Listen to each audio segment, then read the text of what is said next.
Are you ready? Are you ready for the ratings to ramp up on the Wednesday Night Wars? Oh. To find out about what's going on with The Undertaker and his next possible WWE appearance? Plus, we're talking to Arn Anderson today on WZ Daily. Pulling up my sleeves.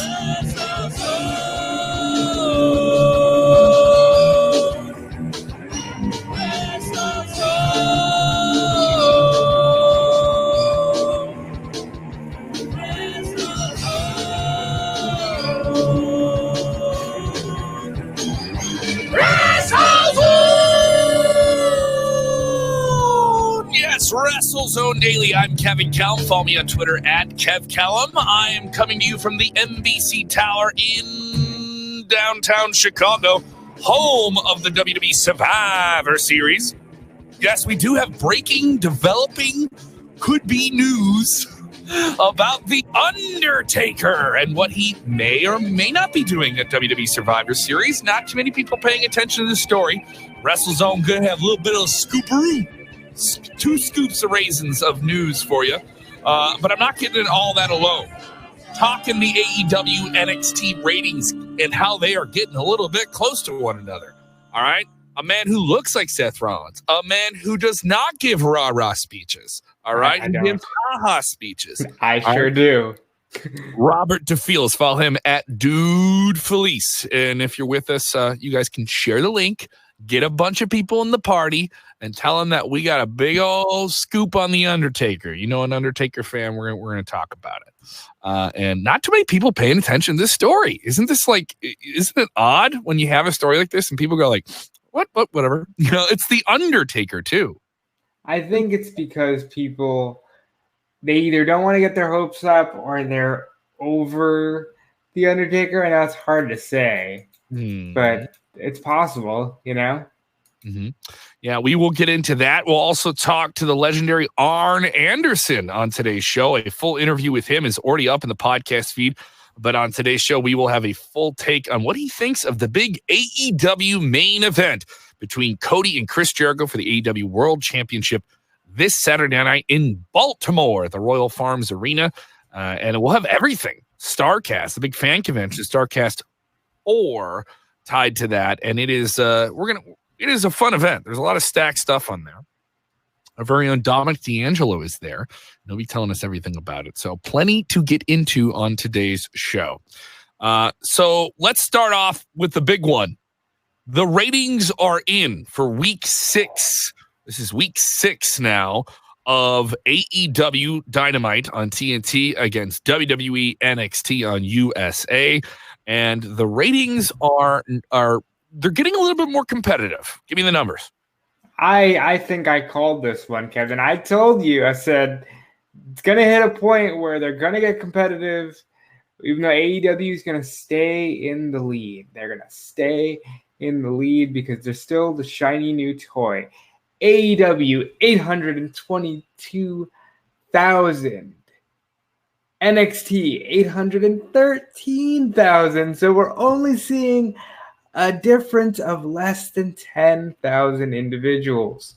And that's the overnight numbers. In my eyes, we also, another thing is, these are just overnight ratings. We don't know what those DVR numbers are going to be. Those +3s, baby.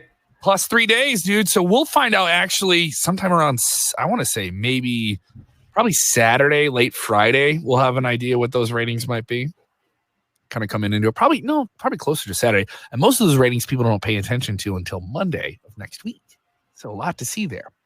Yes. And if you guys want to think of our full takes on everything last night with AEW, that incredible promo from Cody Rhodes, the hilarious stuff from Chris Jericho and his tape vignette, the wild matches they had, WWE NXT blowing it up with a wild main event, and the possibility of teasing someone with Finn Balor joining the club, the Biz Cliz, all that craziness. And yes, we were critical of that one match on NXT, all of it. Yeah, and if you weren't with us, go check it out. It's up now on the podcast feed. Go subscribe, WrestleZone Radio on your podcast app of choice. All the interviews that I mentioned that we have full uninterrupted interviews there. Ken Shamrock talked to us. A whole lot of stuff is going on in that. So we're gonna get into all of it here. And I'm getting word I'm going to be interviewing a certain wrestler from Evolve in about 25 minutes. So we're going to zip through everything here today. Who's who's Anthony? Let me speak. Yes. I just got word and confirmation of that. So we're gonna cram it in. We're gonna cram it all in here. All right. So the gap thins here. AEW has had a pretty strong, I wouldn't say strong lead. You know, they've never been more than 700,000 for the most part ahead of them. And they opened up with 1.4 week 1, October 2nd. Now here we are 6 weeks later, and that number's down. Now NXT's numbers, they aren't booming either, but you know, they're delivering for their demographics. AEW has a significant lead in terms of the 18 to 49 male demographic there. That's a clear-cut number that shows they're the winner. But it's a clear-cut number, but it's not a huge gap, correct? I mean, we're talking almost less than 10,000 people here. Correct. And that's estimated. Don't think that these are exact numbers, but the fact that they're an estimated number that's this close, it's wishy-washy. You know, the lines are getting a little gray here. They sure are, and we're not talking.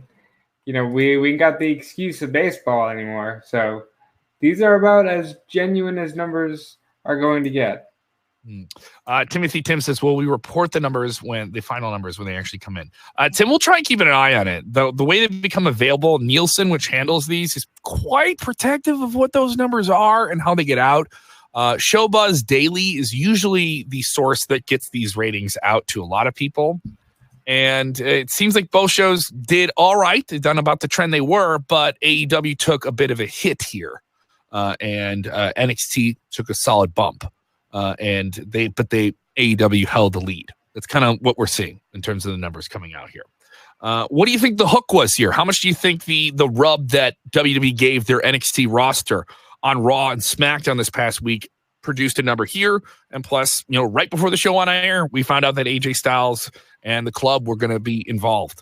Yeah, it paid off big time. Like the rub that the main roster has given NXT, I think it's going to sway in their favor for the rest of time because they're going to be on the main roster for the rest of the month and Survivor Series. So anybody that's a regular watcher of the main roster is going to see NXT guys. Mm-hmm. You know, I think that's true, and other people already saying it's you know, I feel like he's already asking us, but the ratings seems like he wants a certain show to be ahead in the ratings here. I feel NXT will drop once this invasion stuff is over. Really? How do you know? Well, none of us know that. Even if you watch wrestling your entire life, you don't know that. It's potentially the case, but you know, we're gonna watch and see. Everything's potentially the case, Robert. Well, yes, but the man wanted an answer, and I'm trying to be objective. Yeah, objective there. Marco and Davis, ratings. We'll just act a lot like people don't watch free streaming sites. Well, yeah, that's another thing. How much does piracy affect these things and stuff like that? I would argue quite a bit. Yeah, and this is just a domestic number. This doesn't include international. And we got plenty of people up in Canada. We got plenty of people over in Europe. You know, this is just an American TV number here that we're looking at. So there's something there. More people coming in here. Terrell Diggs, AEW wins the ratings war. He says that there. What are your predictions for the teams at Survivor Series? We'll get to all that. We'll chill through all that here in a minute. Some people want to see Team Kev versus Team Seth Rollins 2.0. Are you Seth Rollins 2.0? I would hope I'm cool. I'm like, you know. And shout out to Tony Briggs watching from LA. Tell us where you guys are watching from. Want to know where everyone's watching from the show, especially if you're watching for the first time. Shout it out. Let us know what you think here. We're going to get into a bunch of different things on today's show. We will touch on all this stuff and so much more. But there's a story, as I've been telling you, about The Undertaker. And I think the whole wrestling media landscape been sleeping on this one. Now, The Undertaker's made sporadic appearances for WWE for the past few years. And a lot of people said, maybe it's time for him to hang it up, be done. So last few times we've seen him, tough go of it. But The Undertaker appeared on television, looked all right. You know, had a fun appearance back in the summer in a tag team match with Roman Reigns. A lot of people loved that match. right? Enjoyed it. And beating up Drew McIntyre. It was fun. But it looks like there's a possibility of The Undertaker doing something at Survivor Series. What do you think of this here? Story up at WrestleZone.com, and it's out there. It's not like this is like hidden information that we pulled the curtain back on. We became aware of Undertaker having an appearance. It's already being promoted. It's publicly available for you to find this information, but just not a lot of people jumped on it here. And The Undertaker is set for an appearance near Chicago the day before Survivor Series. Specifically, he's going to be less than a 10-minute drive away from the Allstate Arena, which is hosting 4 events that weekend, including Friday Night SmackDown on Friday, November 22nd, NXT November 23rd, Survivor Series November 24th, and then Raw November 25th. This event he's set to appear at is at the Donald E. Stevens Convention Center. WWE's had conventions there as well. It's going to be the Chicago Sports Spectacular. Tickets are $150 to see the Taker. All right. And it seems like it's a pretty big deal. And this is being promoted by Fighterman Sports Group. It is already on social media, so they already have it out there. What do you think? These are easy dots to connect. Now, obviously, this doesn't confirm that The Undertaker is going to be on the card. You know, he's made trips out to WWE shows only to not appear on them. There was some people thought he was going to be on the Saudi Arabia show last week. Didn't appear. Wasn't involved. What do you think here? Undertaker. Brock Lesnar's fighting Ray. Is it the worst thing in the world if Bray Wyatt fights The Undertaker? Like, is that what you make it sound like you're defeated? Oh no! Because think about this. I know people are tired of seeing part-time guys or older guys, but Brock is fighting Ray. You don't need the Fiend in the faction warfare. His character doesn't play to it. But the Fiend has some unfinished business with The Undertaker. It seems like this manifestation of Bray Wyatt's mind seems to only go after people that have messed with Bray Wyatt in the past. And Survivor Series is The Undertaker's birthplace. Really, if he makes it to next year's Survivor Series, that's 30 years of the character. I think that would be a very good way to go. And you don't have to do a lot of build. They fought 3 times already. It's The Undertaker. It's the title. It's Survivor Series. Just do it.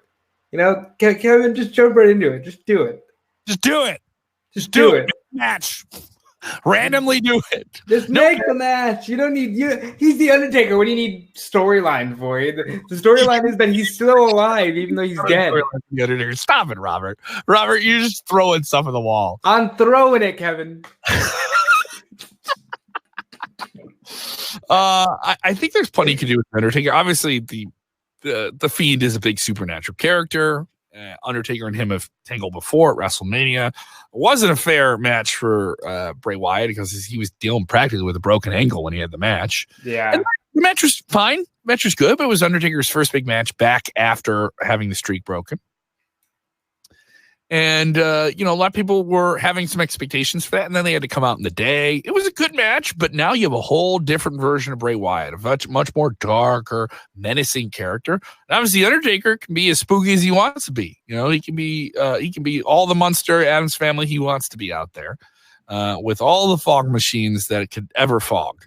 And he could do all of it and have fun with this. And I think it's a good pairing. And obviously, with The Undertaker, you have to kind of have him with the right opponent. And work the right match and be able to protect his physical limitations, whatever they may be, and be able to go out there and still have a guy who has a match and make him look good. Even if he's losing, he still has to look good. That's right. Another thing here, even if The Undertaker loses, he still has to look all right. So I think there's something there, and that's the most obvious match here. So, because the other thing is like maybe he's gone to bat for SmackDown before. He gave them a Raw speech before they went after Raw a couple of years ago. I don't see The Undertaker getting into it with any NXT guys, though. So I'd say if you're going to do anything, put him with The Fiend. Mm-hmm. Okay, hold on. I think you should just... What are you doing? What's going on? What are you laughing? Did you read that comment from our very own Dominic D'Angelo that there needs to be more analysis of Soul Train Jones and Jericho's aunt's friend from church. There needs to be more analysis about them on here. I see Kevin has thrown his jacket over his face. Is that your into AEW? Give me a little bit here. Give me a little bit. Where I want to cover this Undertaker story. The Undertaker may have a match. He only has a handful of them a year. Are we that? Do we already sleep on the Undertaker already? Well, I just don't think. I think if they're gonna announce him, we'll know more. Tomorrow they're doing tapings for both Raw and SmackDown, and if they're gonna announce him, they'd announce him there because then you only have one episode to go before. Winston Simpson, Taker coming for the title one last time. I like the idea of it, and I'm telling you that Taker Wyatt match, there's something there, and honestly, there's nothing wrong with him winning. It's not like Taker can't still have an Undertaker match. We saw him working just fine at Extreme Rules. You're not going to put him in. You just got the title on Bray. you just got the title on him. You know. I think he doesn't need the title, Kevin. He's a character who is beyond championships. Okay. So what's the one match die-hard wrestling fans have always wanted? Oh, good Lord. We'll never get. Can I get a drum roll, Robert? Who is going to come up today? Undertaker, could it be a wrestler? Could it be a Survivor Series? Could it be taking on the man called Sting? Okay. Could Brandon Lemaire wants it? You want Sting versus Taker? Has Sting retire? Him in Survivor Series? Well, no. Let's take this a step further. Let's just jump into it. We're going to have Sting leading a team of former WCW talent, and The Undertaker leads a team of former Attitude Era talent. And at some point in this match... It's a 45 and up match. And at some point in this match, I promise you, the Big Show will turn on The Undertaker. Rikishi will be there. And he'll do it. You know why he'll do it, Kevin? Why will he do it? He'll do it for The Rock. Like, he'll do it for The Rock. I saw that coming a mile away. Sorry guys, I don't think this Sting match is happening here. Other people are kind of chiming in here. They want the Sting versus Undertaker match. More than one person wants it. They still want it. They still want to see this match. It's not happening. Saying Taker to be swallowed up by the ring with the belt raised like the Terminator. I don't know how that would work out. I don't know how we can get you guys have some active imaginations. Yeah, I like it. Yeah, what you're describing is like a scene in the movie Beetlejuice. Yeah. Oh, yeah, that's happening here. Tawab says, I mean, the pop people would give for the Fiend kicks out of the one after the Tombstone pile driver. They just want the pops. They want the Tombstone. They'll give a pop, and then they'll be like, Ben, I hate this red light, and I hate this company. Go away. Go away. They don't care about the Undertaker anymore. They don't care about it. Oh, man. AEW Full Gear is this Saturday night on pay-per-view with BR Live. You can get it there. Full pay-per-view price. You're streaming it. Different setup than the WWE network. But there's a lot of fans that are excited for this card.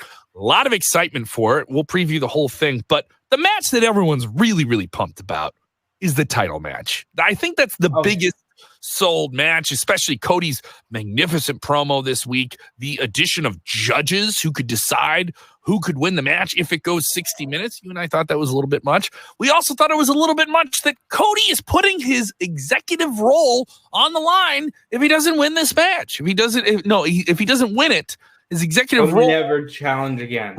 So he's putting that role basically in the duality of him as a wrestler chasing a championship on the line. If he doesn't win this, never gets to take on the title again. There's a lot of issues here. But let's go back behind the curtain. A man who has nearly 37 years of professional wrestling experience, WWE Hall of Famer, one of the four horsemen, Arn Anderson.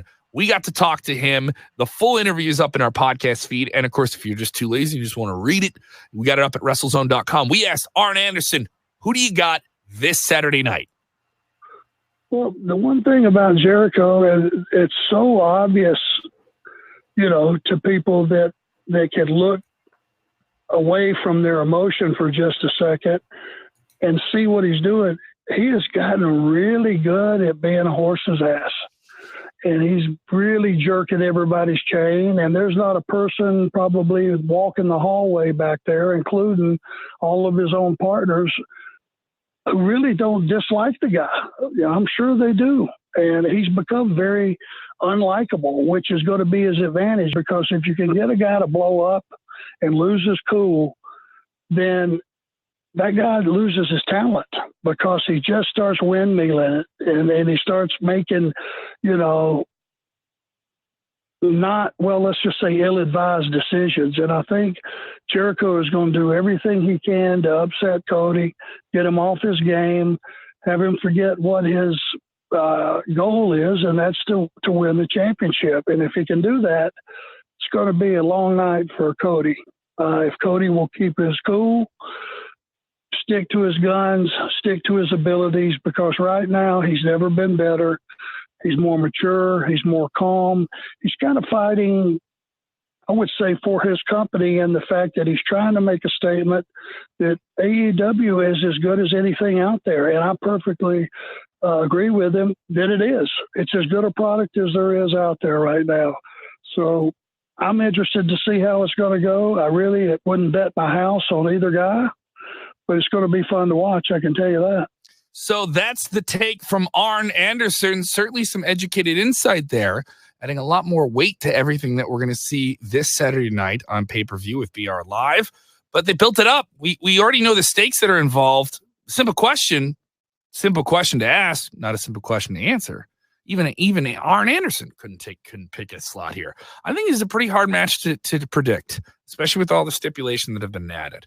I think, as we said on the post show yesterday, I still think it's a bit convoluted, the things they've added to it. I think that personalities are big enough to sell the match, and this new title and the new momentum that they have as a company with Jericho's established stardom and the revived, further around Cody as the leader of this revolution. I think there's enough there. I don't know if it needed the judges. I don't know if it needed these extra stipulations. And it leaves some expectation, especially for smart wrestling fans through the core of AEW's audience, to expect some chicanery, some gaga, some backdoor pull-a-maroos, some dustiness, if you will, for lack of a better phrase. But no matter what, they got just so much momentum. So I'm still in. They haven't lost me. I'm still in. But are they trying to write their own backdoor out of something here? I think if they're trying to write a backdoor out of something, they have failed miserably, because this seems like this has put them in a corner like nothing before it. I'm a little disappointed that Arn has said not to bet the house, as I've unfortunately just bet the house. You bet the house? I bet the house, Kevin. I'm gonna have to move again. This sucks. Robert, I told you about gambling on wrestling matches, dude. I bet the house. I mean, the odds are just so stacked that I said I'm gonna bet the house on Cody. It's a bad idea. I bet the house on Cody, and now I'm gonna have to move. It's gonna be terrible.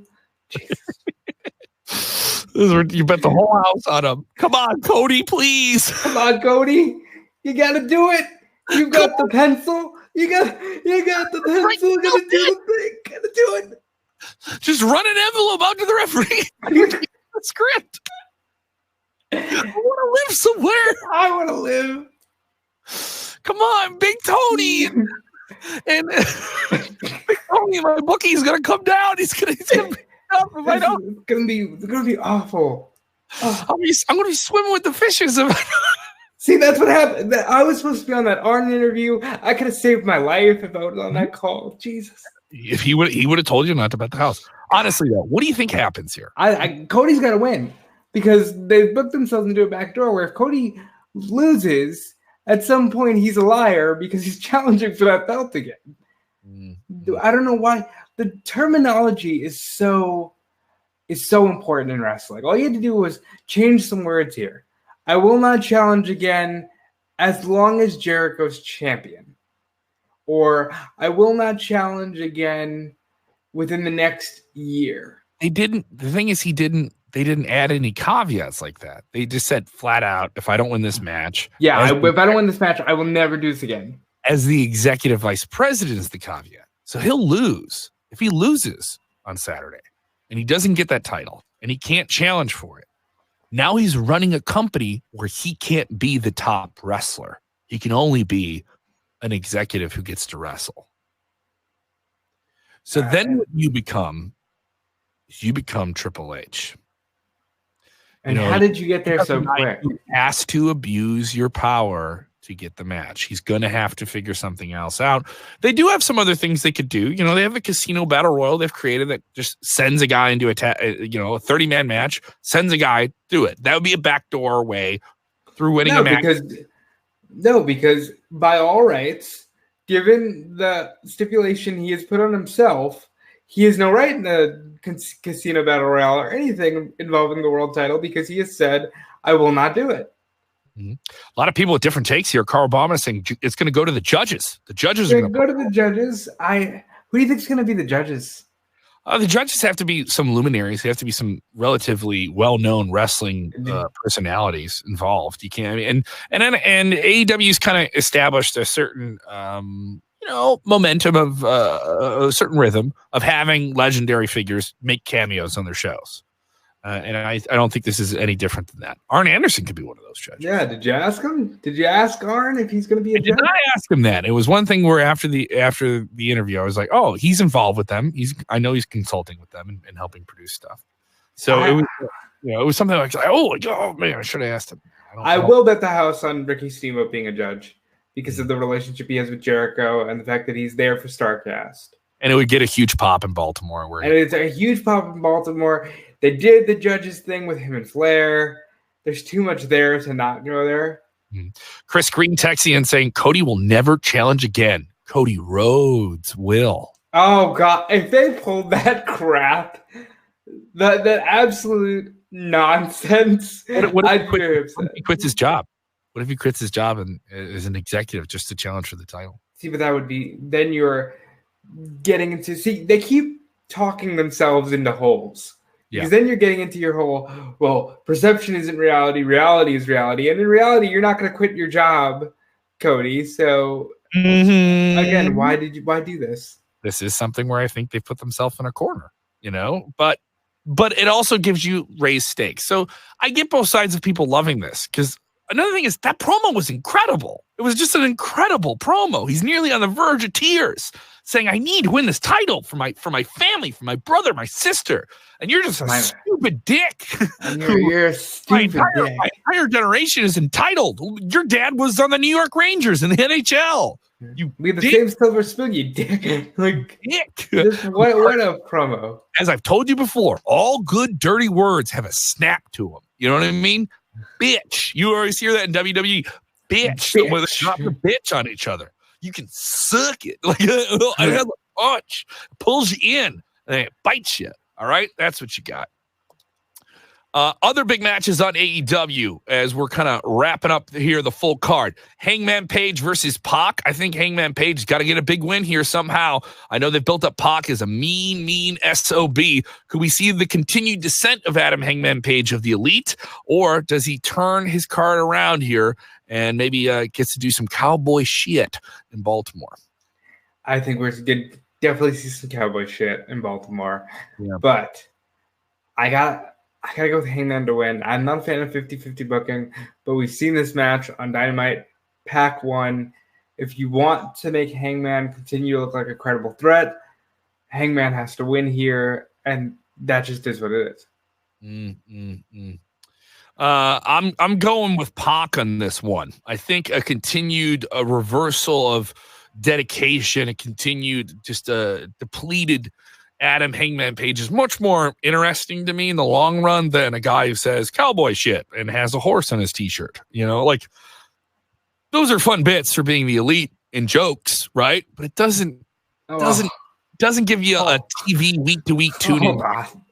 Don't act like they didn't book All In around the fact that he killed Joey Ryan, and that was the whole. They have no problem. Yeah, but this isn't a comedy match. There's no comedy elements in the build up to this match. So that's where we get into the weird identity crisis that this company has. What do they want to be? What do they want to? So I can see that as well. Also on the card, the big built up to match between Jon Moxley and Kenny Omega. We are confirmed that this will be the last match on the show. It is unsanctioned. Lights out. Turned off. And anything goes. So we're going to get a real hardcore, violent match. That is what they're teasing here. And this one is a match we were supposed to get it all out, but we didn't get it because you had continuing issues from Jon Moxley getting a arm infection. He's had continuing issues with his arm. What do you think of this here? This is a match that people have wanted for a long time, but it doesn't feel nearly as hot as when we were supposed to get it back in August. This is Kenny Omega's last chance to have match of the year. That nerdiness out of the way, this is going to be a damn good match. It's going to be a match that may very well put AEW on the map. Mm-hmm. It's pay-per-view. To quote Saw, "Oh yes, there will be blood." I think there's going to be a lot of chaos. There's going to be barbed wire brooms. There might be a barbed wire mop. There might be a barbed wire vacuum. He's in that barbed wire broom for a while now, haven't they? They have been. Does that mean Kenny is a cleaner again? Is Moxley going to rely on hardcore stuff his entire AEW run? These are going to be some interesting questions, because at some point, both of these men have to look to that big, beautiful gold championship around the waist of Le Champion. You can't just want to beat each other up all the time. Sometimes there's got to be something worth doing it for. A lot of people. Who wins, Kevin? Who wins? It's hard though. That's another match that's kind of hard. I think Omega gets the win here. I think they want to do. You can do stuff with Moxley chasing the title, and I also don't think the win here is nearly as important as it might have been back in August, because you already kind of have an idea what the title picture is. You could see, Hangman or Pac going up and getting the next title shot down the line. You kind of have a little bit, not a clearly defined pecking order in terms of the title, but kind of know where things stand.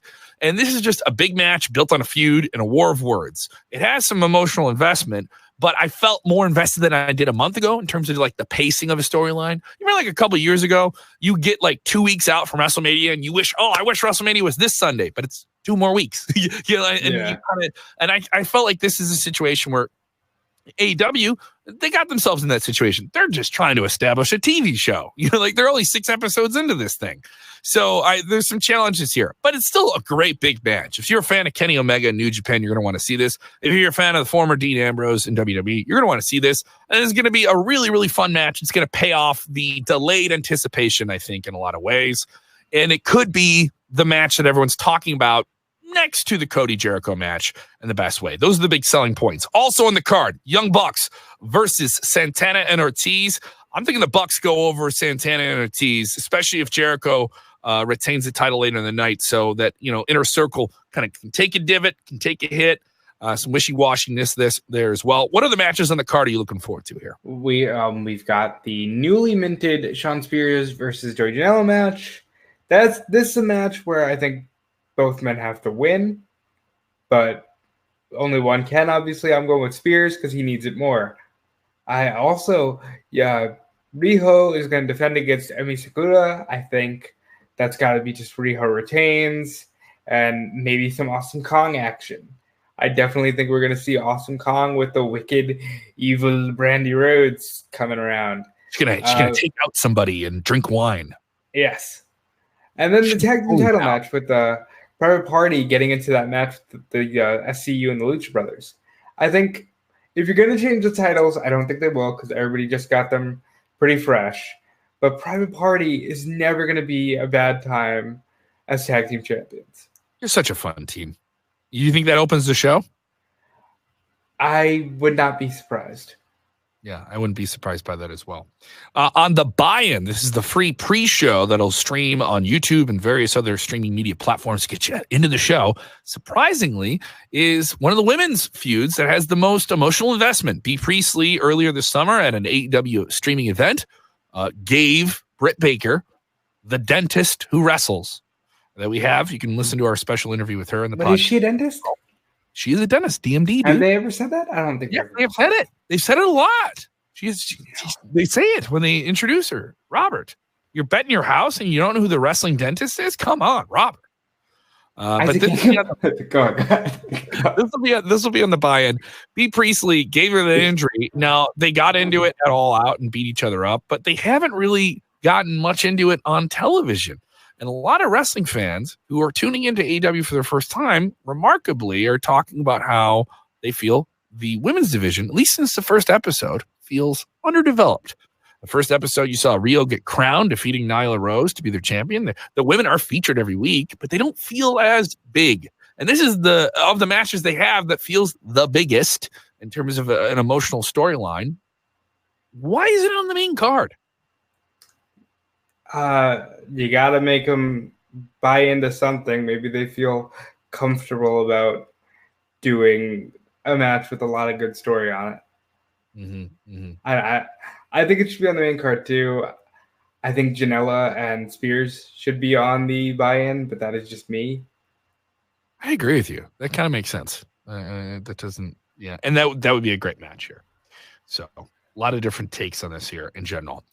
Overall, this is another must-see show. The two top matches are the biggest selling points. Cody versus Jericho is just going to be, I think, a real fun spectacle more than a great match in terms of what they do. There's going to be an emotional reaction. Cody's been very good about having those moments in the ring. Him and his brother covered in blood after the match of the year, saying, I don't need a tag team partner. I need a brother. All right. And you were captivated by that. And we may get another moment like that here with the match building up to it.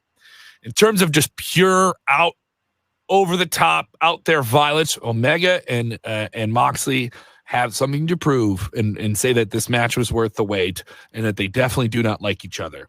And we're going to see something there. Overall, if you want to see crazy stuff all throughout the roof, bunch of inside jokes, you're going to get some. All right. And you're going to get some stuff they don't do in the TV show, specifically that violence, that grisly that violence. Blood. There's going to be a lot of blood. Blood. When you get red, that means green, baby. That's what it's green. Say. Red turns to green. Yeah, red turns to green. Yeah. I don't know why I got creepy there. You ready for questions, bud? Always. Let's jump right into them. Once again, for full coverage of Starcast this weekend, that is streaming on Fight TV. Want to remind you, if you want to get a free pass, over $100 worth of content from Fight.tv, who are streaming the entire convention, all the big panels, Arn Anderson, Jon Moxley going off the record and telling you his entire pro wrestling story. It is going down this weekend in Baltimore, leading up to AEW. We have a contest for you. Go to the WrestleZone Twitter page and get involved. You have until 10 a.m. Eastern Friday. That's tomorrow. So if you're listening to this podcast Friday morning, hurry up. Got to get in there before 10 Eastern to get your shot to win a free pay-per-view pass for Starcast this weekend in Baltimore. Once again, that's separate from the AEW pay-per-view. Full Gear going down in Baltimore at the Royal Farms Arena. And that'll be on BR Live. Ready for some questions, dude? Yep. Robert, I know you're busy. You're at eWrestling News. Yeah, correct? I sure am. You are at smarkoutmoment.com. That's right. You guys just rebooked the invasion of 2001. We did. It was a good 2-hour-long discussion. 2-hour discussion about trying to change the past. It won't change, but that's fun, right? That's fun. It's so fun. Yeah, you tried to Terminator timeline the past. I understand it. All right. But don't worry. Arnold Schwarzenegger got back there and he took out Rikishi before he could hit Stone Cold with The Rock. And now the timeline have changed. There we go. But yes, we'll take your questions. But you also work for this other website. Go ahead. I'm not going to say their name. First of all, I also do WrestleZone.com Wednesday through Friday. I'm on your news cycle too. You're here. You're already in the zone, Robert. You're already in the zone. Okay, and I also do, which is where I'll be most of Starcast and Full Gear Weekend. I'm on Fightful.com with Sean Ross, my boss, Sap. So he's one boss. It's boss man, Brill Pritchard, managing editor of WrestleZone. I have far too many bosses in this wrestling media game, but that's where I'll be this weekend. You guys know the drill. I would say stay connected to the zone because you guys are loyal, and that's stay loyal to the zone. Okay, be one with the zone. Okay, you can't spell zone without one. Don't go it alone. WrestleZone. What a dork. No, Sean Ross Sapp being the team over at Fightful broke a lot of big stories this week. So they did. Lot of big old scoops there. And, big old scooparoonies about travel issues. Behind that big FF curtain they call Fightful Select. So go check it out. That is the nicest thing I'll say about them, and that's about it. Big teases for the WrestleZone Daily fans. Yes, the king or queen of WrestleZone thing is happening. I know we've been delaying it forever. But I was the king of WrestleZone. What the hell? You know what I'm talking about. We did a contest to do our King of the Ring pick'ems. We will have that presentation. Also, Robert, I'm going to soft pitch you this idea before we jump into questions. And get your questions ready if you were watching live. Fire them off here in a little bit. We'll kind of scroll through them. You get the questions up on your side there, Robert. So you can yes. Pitch them off here a little bit. Idea, though. Okay. How much do you think you know about wrestling in general? Because we're so into it. It's our day-to-day lives. How much do you think you know about it? Far too much. Do you think you know more than me? Maybe. I think I know more than you. Well. And that's a fun thing that diehard fans of anything get into. I know more than you. You know more than me? That little trashy talk, all right? Are you challenging me to some trivia, Kevin? I want anyone worth the 18 inches in their wrestling seat, who's got a wrestling blog, who's got a wrestling podcast, the Sean Ross Sapps of the world, your 411 manias, maybe you stink and you work for Wrestling Inc. All right? We know a guy. We know a guy. We know a couple of guys. Okay? Mike Kellam, Kevin Kellam, ProWrestling.com. Go ahead. All right? You want them? Go get them. Matthew, Botchamania, all these people. They're getting the clicks. Okay? I'm putting out a call to all the wrestling dorks online. Putting out content, working for a wrestling site, doing a wrestling blog. Maybe you're a wrestling artist. Maybe you're a comedian, actor, what have you. A super fan, a journalist, a luminary, a dignitary. Maybe you're a local elected official that has a Hulk Hogan t-shirt somewhere. 4, a trivia tournament. Oh. All right, I'm putting it out there. And maybe this is an idea that catches on, and maybe it doesn't. But I think we're getting to that time of the year where we're going to have to wait until things start heating up for WrestleMania, right? And we're going to have some fun wrestling along the way. WWE is going to throw some curveballs. AEW is going to put on a great show this weekend. We're going to have a good time. We got Wrestle Kingdom coming up in January. But in these cold weather months, we're going to bundle up. We're going to talk some smack online. And we're going to have combat. Trivial combat. Combat with the mind, which is combat that is second to none, in my opinion. The brain is mightier than the chair, I say. What do you think of this idea? I think it's a good idea. I think we know enough. We know some people that maybe we should try to pull this together. I like this idea for like a December theme. You know, you got some Christmas, you got some trivia. Drink some hot cocoa with your trivia. Want people talking trash. I want people trying to pull each other's pants down, basically, and laugh at each other. I want people doing bets, side bets. I want it all going down. I want people online on the Twitter machine just going. I want it all. I want all that, and I want it to be fun. You know, that's what we're trying to do on the show. Obviously, you guys know I'm goofing around, but that's what we're going for. What do you think of that idea? I like it. I think we should do it. Let's see what people are thinking here. See what they think here. Dominic D'Angelo says, I'm the Johnny Cage of wrestling trivia combat. Johnny Cage. Yes, deep Mortal Kombat references here. You ready for questions here, man? Hell yeah. What are they ready? Anna Williams said, Big Kev, Anna Williams, faithful Anna Williams. Thank you so much. Faithful follower of the show. Big Kev, Rob Rollins. It's No Shave November. Who's going to grow the longest beard? I can't. this is about as far as I like to go with the beard. If it gets any longer, I'm playing with it too much. You know, I would say same. You know, like I think this is about as long as you're going to see it. Mm-hmm. You know, it's very hard to maintain these things. You're just like, oh, it's just hair that grows on your face. No, there's maintenance that goes into this, guys. Other questions here. James Ross said, will the $50 a pay-per-view price hurt AEW even with a major card? Personal opinion? Yes. Personal opinion? It's too much to, like, I can always kind of budget in the network. You know what I mean? It's $10 a month. Yeah, like, it's not going to kill you. $50.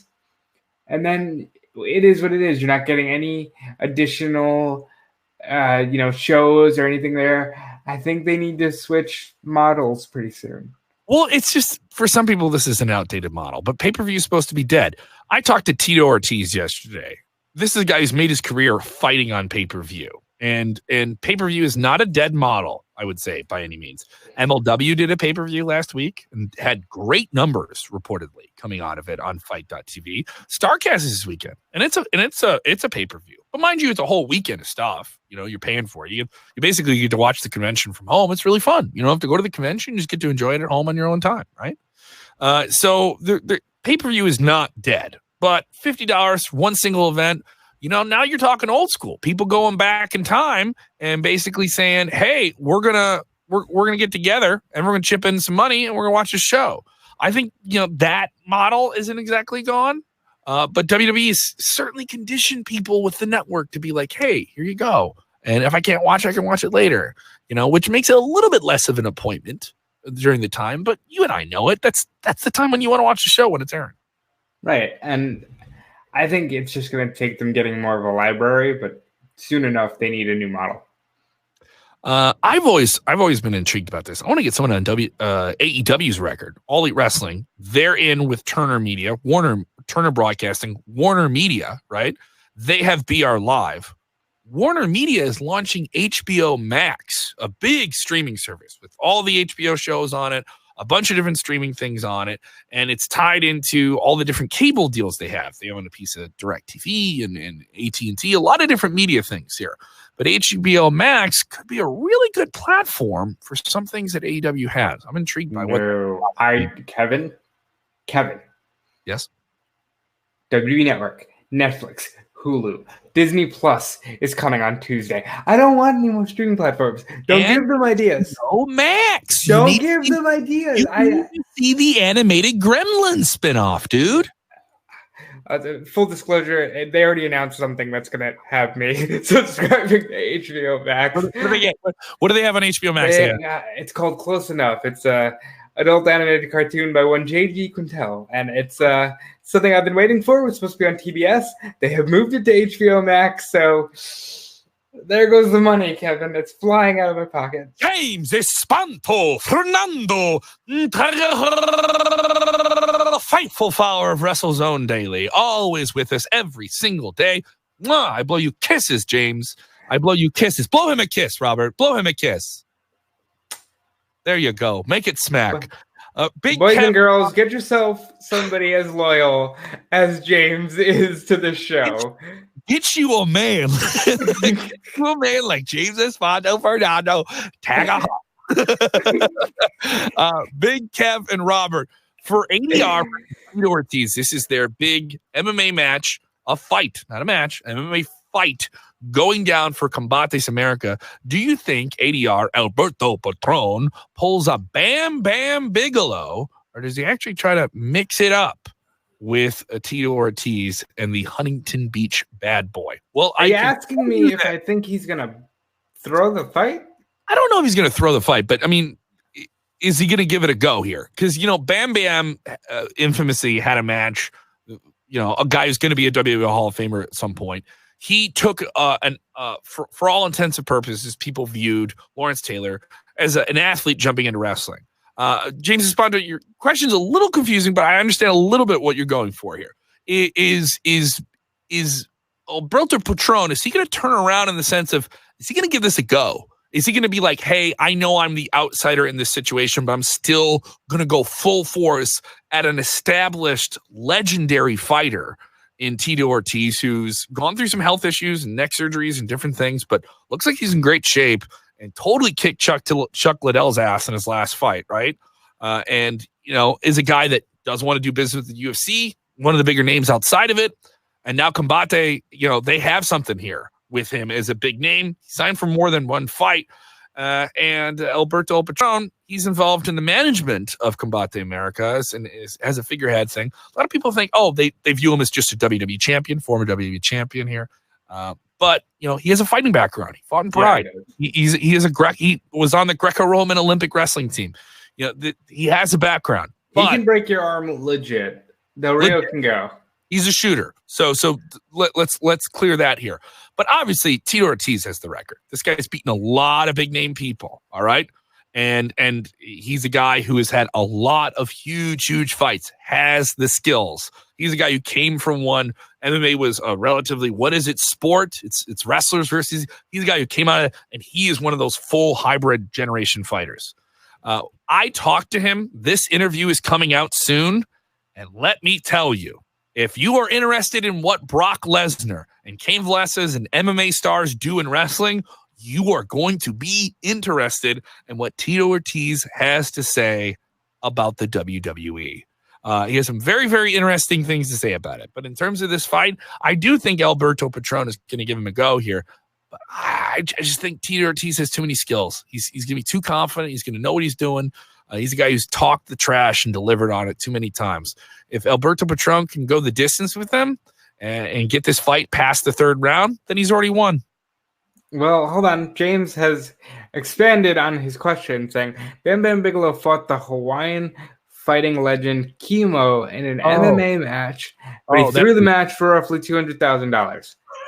I would throw anything for $200,000. You're gonna lose your house. You're gonna lose your house on this. My house on Full Gear. So it's clear that I'm not great with money. But no, I think seeing as Del Rio is one of the guys in the office, he's not going to lay down for him. But I know. Listen, I'm so far in the bubble. For MMA fans, it's a pay-per-view. They're MMA fans. They're buying for legitimate fights. We're wrestling fans. We don't mind the theater of a fight, right? And when you take a pro wrestler and you put him in an MMA fight, there's always people who are going to say, this was a work, this wasn't legit, this wasn't above the... No, this is 100% legit. I can tell you from talking to Ortiz, I am very, very doubtful that at this stage, as a guy who's literally built his name on fighting, would put his legitimacy and his legacy in this situation with a wonky finish. Hey, Tito, don't go at him hard in this round. Let's let it get this. No, I don't think that's the case. This is not Elite XT where they're going to a guy before a fight and asking, hey, can you let this fight go long? I think if you saw the build for this fight, you know that there's a level of showmanship here. Oh, yeah. They're cutting wrestling promos on it. They're cutting promos. And Alberto Del Rio is putting his WWE championship that he won in WWE. For real, his real WWE title. And Tito's putting his UFC championship on the line. They have belts on the line. There are belts on the line. Yeah, dude. So let's follow this. Combates Americas is doing a WWE versus UFC championship match because they can. And I think it's going to be a hell of a fight. I think it's going to be fun. I want to watch this fight. I'll say that. I want to tune into this fight. And keep your eye on the podcast feed. We'll have that interview up, probably up within the next 24 hours. Definitely up before this weekend. This question coming in here. What do you think of NXT War Games 2019? Looks like it's shaping up to be a great card. But also, as we mentioned on our Warzone post show for Wednesday night, it seems like WWE's really starting to push in the last week the idea of Survivor Series weekend. Obviously, it's always been weekends, but now with NXT kind of being seen as an equal brand or more equal to Raw or SmackDown, and we're going to see them in competition on Survivor Series on Sunday the 24th, this show on the 23rd, I don't think it takes a backseat, but you have to develop multiple storylines here. You're spinning multiple plates here. I still think it's a really interesting card. I think there's a revived interest in NXT, especially since we've seen them attack Raw and SmackDown, and I think it's going to be a great show. I want to see what's going to happen with Finn Balor. we're pretty close to the show. We don't know what's going on with him. The most intrigued and talked about character in WWE outside of The Fiend. We don't know what he's going to be doing on this pay-per-view weekend. I think he sticks to TakeOver. He fights Gargano, and that might be it. Although he's such an easy play for Survivor Series because he's been in 3 of them already. So, like, you can have him fight The Fiend. He cut that promo about I had to lay down for the shiny new toy, and have him fight The Fiend. I think that'd be a fun match. We never got Demon versus Fiend, but maybe we don't get any Demon at all anymore. Maybe Finn Balor has embraced his inner demon, and what we have now is just a hybrid of the two. Hybrid of the two here. More questions coming in here. What do we think of the women's War Games match specifically that's going to be on this NXT War Games card? I enjoy the intriguing element where they cut a team member. Dakota Kai didn't beat Shayna Baszler, and she got cut and it's been replaced by the head bitch in charge, Mia Yim. So it'll be a team led by Rhea Ripley, Tegan Knox, Candice LeRae, and Mia Yim versus Io Shirai, Shayna Baszler, Marina Shafir, and who am I forgetting about? Did they confirm Marina? I think Marina Shafir. But they did not confirm Marina. No, Bianca Belair. Bianca Belair is on the team. So there'll be some wishy-washy. I think Marina Shafir and Jessamine Duke are going to be outside the cage. Yes. Shayna Baszler doesn't want them exposed. Wants friends inside and outside the cage. Yeah. I think Dakota Kai is going to end up on Team Shayna. I'll just say it right now. You think she's going to turn? Yeah, I think she turns on Tuesday, on Wednesday. Dude, just 2 weeks after you tried to fight Shayna. I could see this being a possibility for Dakota Kai to go off and have her own character. Well, no, she turns because she's mad that nobody had faith in her. That doesn't mean she likes Shayna. Bianca doesn't like Shayna, but, I could see her turning. This one was expected. Mecca Davis asking, is Finn Balor from Bray, County Ireland? Is he going to join the OC? Is he going to be too sweet, or is he still doing his finger gun thing? Wasn't clear at the end of this week's SmackDown. Well, I mean, maybe for him, this is too sweet. This is the Bullet Club. This is the thing. I don't know. It'd be so much fun to see, but I doubt we get it. Mm-hmm. It's just a fun tease. Yeah. All right. Hang on. There's a possibility of us having a possible interrupted run-in. We have a possibility of a run-in. Are you ready for a run-in here, buddy? Who we being ran in by? Ran on in? Who we being ran in by? I'm gonna see if we can get somebody to join us here in a minute who has a special on the scene report. All right, we're gonna go to him possibly on the scene. If he can breaking news. This is the WrestleZone Daily. WrestleZone Daily.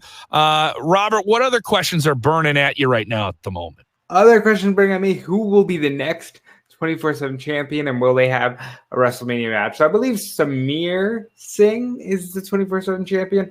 The easy answer for that, Robert Ray, is always R-Truth is the next champion, and I'm sure he'll do something at WrestleMania. He'll find a way to get it back and add more names to it that aren't actually the name of it, So, we got a big run in here. The light is on him. Let's see if he can join. He didn't. He's not behind you. He's not behind you here. You can't just say we got to run it. I don't know. All right, coming to us from Baltimore, Maryland right now. Dominic D'Angelo is with us from WrestleZone.com. How you doing, Dom? How are you, pal? Not too bad. How you guys doing? How you doing? How are the accommodations there for you? Very fine. I feel like I'm in the Barton Fink movie from the Coen brothers, actually. So you're doing our on-the-site coverage for Starcast and AEW Full Gear this weekend. You are jet-setting around the country, man. You are getting the miles. Wheeling and dealing, man. Just gotta get those treads in, Gotta get those treads in. Now, obviously, we're going to have tons of content exclusively from the floor of Starcast here. A lot of big events. And, of course, if you guys want to win your pay-per-view pass for all the stuff going on with Starcast, go over to the WrestleZone Twitter page. Follow that contest. We have it pinned right up there at the top. And you can win a free over $100 value pass to check out Starcast this weekend. What are you looking forward to at Starcast this weekend, Dom? Well, there's a lot of good stuff going on. Tonight's the Tony Schiavone's birthday party. I wasn't able to make that, but I checked out Jimmy's Seafood last night. You gotta go to I know. Schiavone had one of the funniest performances, I think, at Starcast panel. The first one you and I went to, 2 years ago now? Yeah. Oh my God, it was hilarious. And we got to go to the roast of Bruce Pritchard at that first Starcast. And Dan St. Germain, a comedy superstar, has a wrestling podcast of his own. We've had him here on the show. Is going to, I'm told, roast Tony Schiavone at this birthday party. And that is something you do not want to miss. And you're missing it for what? What is your reasoning for missing this? I didn't have the money. That's why. That's all right. You got to spend that money on the marina beers. Right. Well, Dominic, but you're in the forbidden zone. Your picture is all wonky, but I can hear you. And Dominic blew the money on Jimmy's seafood, which, as I understand, is fantastic seafood. It's very good. It's very good. I had some last night. I went to Jimmy's last night for like the fan kind of get together. Pre-game, it was called. And it was good. I got some sushi. They had the Roman Reigns on there. I didn't eat that, but it was good. Good stuff. Jimmy Seafood is more well known for being a wrestler-friendly restaurant. What is in the Roman Reigns platter? Well, I think there's crab. It's a sushi roll. Okay. And I think there's crab. And there's something else. And I want to say there's like Old Bay mixed in or something. It looked pretty good, but I went with just the good old regular imperial crab sushi roll, and that was good. And then I had some the local Baltimore beer, whatever that's called. I can't even remember, but I had a few of them. Yep. So, AEW Full Gear, what's the big match you're looking forward to? You're at Starcast. You're talking to the fans that travel in for the show. What sold them on coming into Baltimore for the big weekend here? A lot of it, I think, people were very excited about what's coming to Starcast in regards to like the classic Sting with the American paint, and the people were also a good amount of the buzz. I think the really underdog of the Starcast event is going to be Ron Simmons' panel, just because I think it's just going to be very good in that regard. So there's got a lot of stuff people are playing for. As far as the Full Gear, I think it's going to be Cody and Jericho, man. I mean, after that promo last night in the video package that I was tweeting about a little bit, it's going to be very, very good. And I think they set it up very well for it. I can't give a prediction. I'm going to go the Arn Anderson route and not give my prediction on that. Guys, I bet the house. Have a little faith. Yeah, I don't know if you're aware of this house. No, I saw it. Your beach house, right, Robert? Which house is it? It's the beach house. Okay. It's the Clearwater. Robert, you're that successful of a wrestling media journalist? You have two houses? Yes, Kevin. I have two of them. And now I got to get everything out of this one. It's that Fightful money, man. It's that Fightful money. Shut up. With that Fightful money. Yeah. Money. This is ridiculous here. Yeah. This is ridiculous. Take your Fightful money. This is ridiculous. Are they paying you enough to attack me and spray paint Fightful on my back? Kev, oh, you're gonna get it, Kev. You're lucky you weren't here. I would do it for him. Yeah, it's very clear that you could buy Dominic with some sushi. So that's right. No. You pay my ticket to Tony's birthday party. I'll go after Kev. All right. So if anyone wants to Venmo Dominic some money to take your rent, hit me in the back of the leg. You can do that, and just so he can go see Tony Schiavone's big birthday bash tonight. So all that fun stuff there. A lot of cool.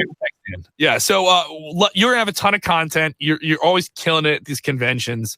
I'm going to these with you, and we're like, oh, who's gonna get this interview? Who's got this? And then I wake up to an email, and Dominic's like, oh, I already did 4 interviews. And it's like, it's 9:30, Dominic. Who did you talk to?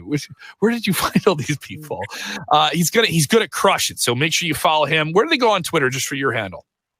Yeah, you can follow me on Twitter at Dominic D'Angelo.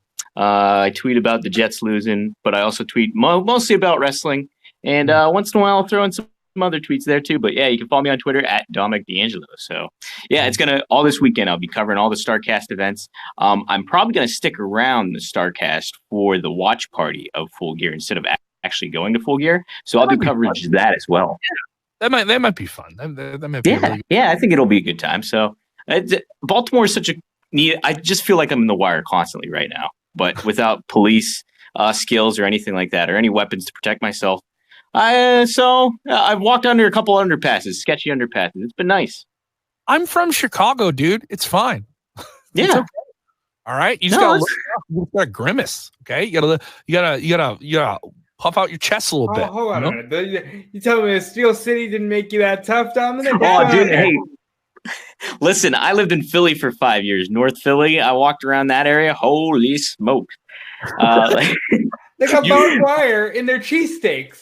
You telling me you're not equipped for Baltimore? I'm equipped, but the one thing is I was carrying my carry-all dragging behind me like a tourist, so I was just an easy target, just like, hey, come and bug me. Yeah. Dominic, I think you'll be fine. All right. If you're taking money from people to attack me so that you could go meet wrestlers, I think you'll be okay. Right. I'm that desperate and that risky. Dominic, thank you so much. Of course, you'll have a ton of content for us this weekend on WrestleZone.com. Thanks a lot, Tom.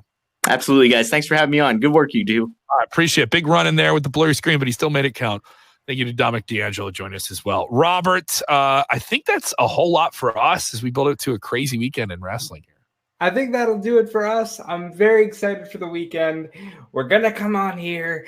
It's Saturday night, maybe Sunday morning. That we don't know, but there will be a Full Gear post-show. And we're going to have all the ins and outs and the oohs and ahs. And I'm sure after that Moxley Omega match, Dominic might have a little blood on him. So maybe you want to get him in there for that. And I think it's going to be a great show. I think it's going to be a great show. Of course, we'll have all the results up to the minute at WrestleZone.com. Give us a follow on all the socials. And another thing, if you're listening on the podcast side, rate 5 stars, okay? Rate 5 stars. If you're watching on the YouTubies, okay? Give it a like. Smash that like button. Subscribe. All right. And feedback with us. We talk to everyone on the feeds. This is not a show where we just put it out there and you don't matter. You're on the virtual couch with us. You support what we do. We really, really appreciate it. You can follow him at DeFelice. You can follow me at Kellam. We're out of here. Robert, tell them what they got to do. Enjoy wrestling.